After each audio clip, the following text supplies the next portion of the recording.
Bienvenidos a este programa sobre el auge de los nacionalismos y los populismos de extrema derecha en el mundo.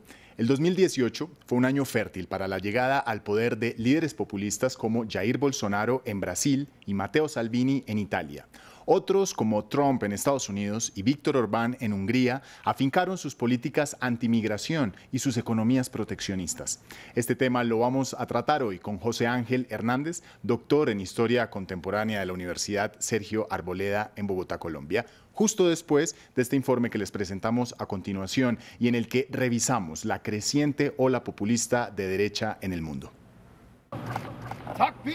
A pesar de ser tan viejo como la democracia, el populismo, como lo plantea el politólogo neerlandés Cas Mudde, ya no mira a la élite corrupta como su principal adversario. Al nuevo populismo, el de la derecha radical, lo caracteriza el nacionalismo y el autoritarismo. Cerrar las fronteras es la bandera de gobiernos actuales, como el de Estados Unidos, Italia, Hungría y Austria. Bolsonaro promete ser un puño de hierro para Brasil y Duterte en Filipinas dice combatir las drogas con balas. Con Trump a la cabeza de este fenómeno político global, cabe preguntarse, ¿está el mundo divorciándose de la democracia? Ellos tienen una palabra que parece haber pasado de moda, se llama nacionalismo. Y yo digo, ¿en serio? ¿Se supone que no podemos usar esta palabra? Ustedes saben quién soy yo, soy un nacionalista. Actualmente el mundo plantea una creciente ola de países con gobiernos que alojan mandatarios y ministros afiliados al nacionalismo. En Asia está Filipinas, en el continente americano, Brasil y Estados Unidos. En Europa, Austria, Hungría, República Checa, Eslovaquia, Polonia, Bulgaria, Grecia, Finlandia y Noruega. Pero el puesto más sonado, que en el 2018 ganó la extrema derecha, fue en Italia. El de Matteo Salvini como nuevo ministro del Interior. La única inmigración positiva, especialmente por el bienestar de los que migran, es en avión. De acuerdo con una investigación del periódico británico The Guardian, 1 de cada 4 europeos vota populista. Basta ver que los partidos de extrema derecha han triplicado su electorado en los últimos 20 años y ya cuentan con representación en parlamentos de países como Suecia, Dinamarca, Alemania y Francia. En España, la derecha llegó al Parlamento de Andalucía. Esta efervescencia populista tiene en Emmanuel Macron a su principal oponente. Porque el patriotismo es exactamente lo contrario al nacionalismo. El nacionalismo es una traición. Al perseguir primero nuestros propios intereses sin preocuparnos por los de los demás, estamos borrando la esencia más preciada de una nación, aquello que le da vida y la hace grandiosa. Los valores morales. ¿Quién está detrás de este fenómeno político del nacionalismo? ¿Es una respuesta a la frustración de las sociedades frente a sus élites? Lo cierto es que por cuenta del populismo de derecha, poco a poco van ganando terreno las políticas de antimigración y la guerra de aranceles. La democracia no había tenido un desafío más grande en lo corrido del siglo XXI. José Ángel, muchísimas gracias por estar con nosotros. Y en América Latina, el caso más sonado del ascenso de un líder populista de extrema derecha es el de Jair Bolsonaro. ¿Qué pasó en Brasil para que la izquierda, que estaba amparada por Lula da Silva, perdiera la mayoría y ascendiera a una figura tan radical como la de Bolsonaro?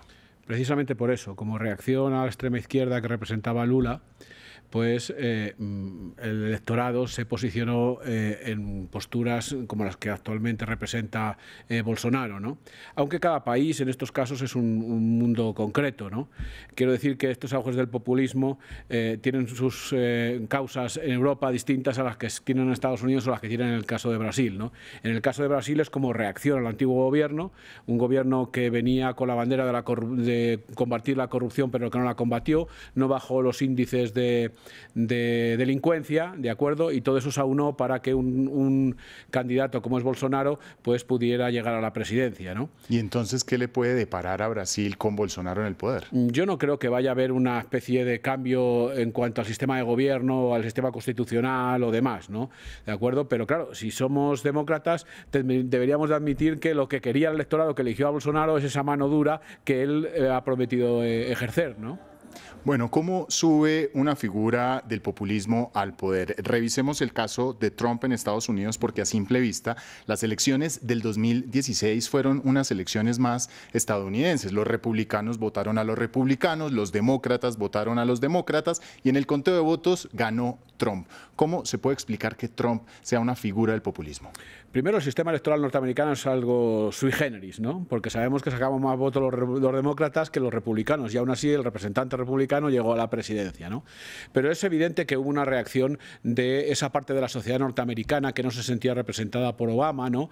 Que era más bien el representante de una élite política, de un establishment contra el cual reaccionaron el ciudadano de a pie y sobre todo ese ciudadano del interior de Estados Unidos, ¿no? Porque si vemos los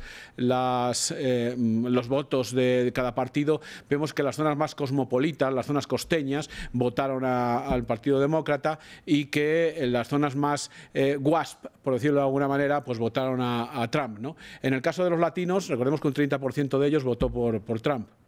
¿Es el miedo un factor para que el electorado vote por un personaje como Trump? Y en el caso de Estados Unidos, ¿a qué miedo le tienen los norteamericanos? Claro, acordamos, estamos en un momento que es una coyuntura, ¿no? En el que estamos cambiando ahora hacia una sociedad en la que la informática, el Internet, la globalización, ¿de acuerdo? Pues nos obliga a adaptarnos a esas nuevas circunstancias. Hay una parte de la población que le cuesta muchísimo adaptarse a esas circunstancias y las ve como un peligro. Esa América tradicional, esa América no joven, ¿de acuerdo? Es la que reaccionó en Estados Unidos y dio la presidencia a un personaje como Trump, que llama la atención que el Partido Republicano no tuviera otro representante, digamos, más aseado para presentar a la presidencia. Pero si nos llegan a decir 2 días antes de las elecciones de Estados Unidos que Trump va a salir elegido presidente de Estados Unidos, no nos lo creemos. Bueno, detrás del ascenso de Trump en la presidencia de Estados Unidos estuvo una figura muy importante que es Steve Bannon, uno de los artífices del marketing político, ex Goldman Sachs, y él ahora tiene puestos los ojos en Europa. Sus detractores dicen que él busca fracturar la Unión Europea en las elecciones parlamentarias de mayo del 2019. ¿Qué hay detrás de Steve Bannon en Europa?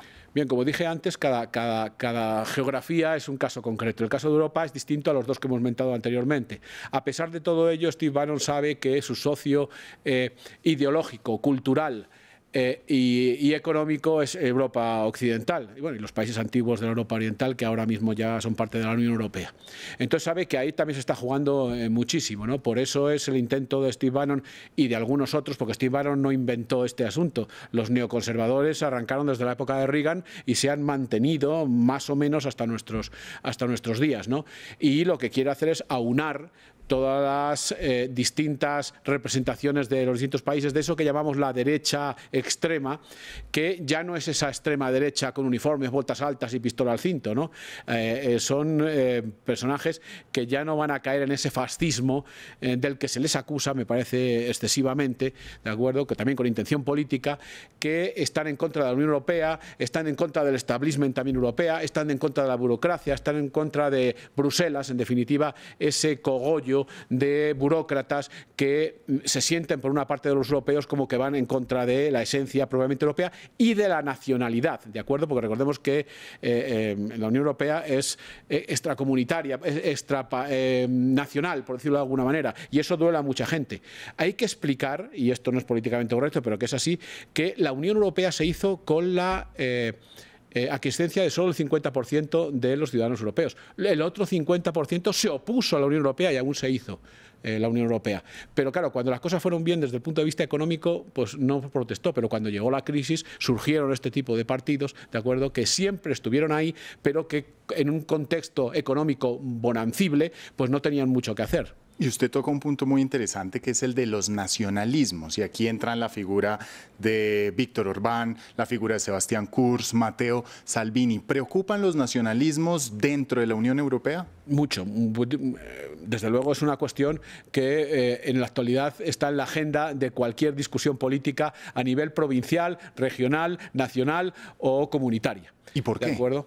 Pues porque en un contexto de crisis primero económica y un contexto de avalancha de refugiados por los distintos conflictos que hay alrededor de Europa, pues la gente en que se encierra en la esencia de su propio país. Eso representa fronteras cerradas, representa promocionar lo que ellos consideran su propia cultura particular, que sí la hay, ¿de acuerdo? Porque no hay una cultura europea. Y perdóneme, yo como español, pues puedo decir que ahora el partido que ha salido de derecha en España, que es Vox, de acuerdo, que ha sido un shock impresionante, pues una de las cosas que ponía encima es que estos europeos nos quieren quitar las corridas de toros, por ejemplo. Lo digo como un caso particular, ¿no? Claro. Y concreto, ¿no? Bien, Europa no es igual. Intenta explicar a los toros a un noruego y a pesar de todo somos europeos los dos, ¿no? Esas particularidades de Europa hacen que una parte de la población quiera encerrarse en sus propias particularidades y que no esté a favor de una uniformización europea, porque para muchos esa uniformización europea fue algo artificial, impuesto. Muy brevemente, entonces, ¿está en el mayor desafío la democracia en este siglo XXI con este auge de los populismos? Vamos, llevamos muy poco del siglo XXI. Si me hubieras dicho del siglo XX, siglo XXI, te diría que no, que hubo otros momentos en la historia europea en que estuvo en solfa la institucionalidad democrática en Europa. O por lo menos está en decadencia la globalización y el multilateralismo que profesan personajes como Macron. A ver, Macron es un burócrata. Trabajaba para las instituciones económicas y eso la población lo asume, ¿de acuerdo? Este es un burócrata, no es de los nuestros, no está a pie de la calle, ahora mismo lo estamos viendo con los chalecos amarillos, ¿de acuerdo? Que son gente de a pie, los que están en la calle, no están los burócratas en la calle, ¿de acuerdo? Y entonces pues reaccionamos contra eso. El multiculturalismo es lo que la gente rechaza, pero no la globalización así porque sí. Recordemos que es que la globalización es inexorable. Lo que ocurra en la bolsa de Nueva York, aunque uno no quiera, pues tendrá sus reminiscencias en cualquier otra parte del mundo, independientemente del gobierno que haya, ¿no? Ese tipo de discursos son más bien de cara a la galería que ciertamente prácticos. José Ángel, muchísimas gracias por estar con nosotros hoy. Como siempre, un placer. Y a ustedes los invitamos a que este y otros programas los visiten en nuestra página web france24.com.